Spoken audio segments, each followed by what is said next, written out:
ఒక 18 ఇయర్స్ అబ్బాయి వాళ్ళ అమ్మని అడుగుతాడు. "అమ్మ నా 19థ్ బర్త్‌డేకి ఏం గిఫ్ట్ ఇస్తావు?" అప్పుడు వాళ్ళ అమ్మ అంటుంది, "ఎప్పుడైతే నీ 19థ్ బర్త్‌డే వస్తుందో అప్పుడు కబోర్డ్‌లో చూడు. అందులో నీ గిఫ్ట్ ఉంటుంది." కొన్ని రోజులకి ఆ అబ్బాయి హెల్త్ పాడైపోతుంది. టెస్ట్‌ల తర్వాత డాక్టర్ ఆ అబ్బాయి యొక్క అమ్మానాన్నలతో ఇలా అంటాడు. "తన హార్ట్‌లో హోల్ ఉంది. తను 2 నెలల కంటే ఎక్కువ బ్రతకలేడు" అని. కొన్ని నెలల తర్వాత ఆ అబ్బాయి రికవర్ అయ్యి ఇంటికొచ్చాడు. అప్పుడు అతనికి తెలిసింది తన అమ్మ బ్రతికలేదు అని. అతనికి ఇది తెలియగానే తను వెళ్లి కబోర్డ్ ఓపెన్ చేసి చూసాడు. అప్పుడు కబోర్డ్‌లో ఒక గిఫ్ట్ ఉంది. అతను ఫాస్ట్‌గా ఆ గిఫ్ట్‌ని ఓపెన్ చేస్తే అందులో ఒక లెటర్ దొరికింది. ఆ లెటర్‌లో ఇలా రాసుంది. మై డియర్ సన్, ఒకవేళ నువ్వు ఈ లెటర్ చదువుతూ ఉంటే నువ్వు హెల్తీగా ఉండి ఉంటావు.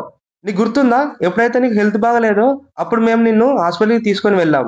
డాక్టర్ చెప్పారు నీ హార్ట్‌లో హోల్ ఉంది అని. ఆ రోజు నేను చాలా ఏడ్చా. అండ్ అప్పుడే డిసైడ్ అయ్యాను నేను నా హార్ట్‌ని నీకిస్తా అని.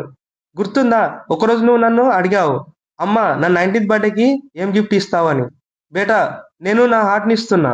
దాన్ని ఎప్పుడు కూడా జాగ్రత్తగా చూసుకో. ఫ్రెండ్స్, ఒక అమ్మ ఇందుకే చనిపోయింది. ఎందుకంటే తన కొడుకుని బ్రతికించుకోగలదు అని. వరల్డ్‌లో అమ్మ కంటే పెద్ద మనసు ఎవరికీ ఉండదు. అండ్ అమ్మలాంటి మనసు ఎవరిది కాదు. మీ మదర్ కోసం ఒక హార్ట్ సింబల్ ఖచ్చితంగా సెండ్ చేయండి. తనని ఎప్పటికీ బాధ పెట్టకండి. అండ్ గుర్తుపెట్టుకోండి, ఎప్పుడైతే మన పేరెంట్స్‌ని హ్యాపీగా చూసుకుంటామో అప్పుడే మన లైఫ్ చాలా పాజిటివ్‌గా ఉంటుంది.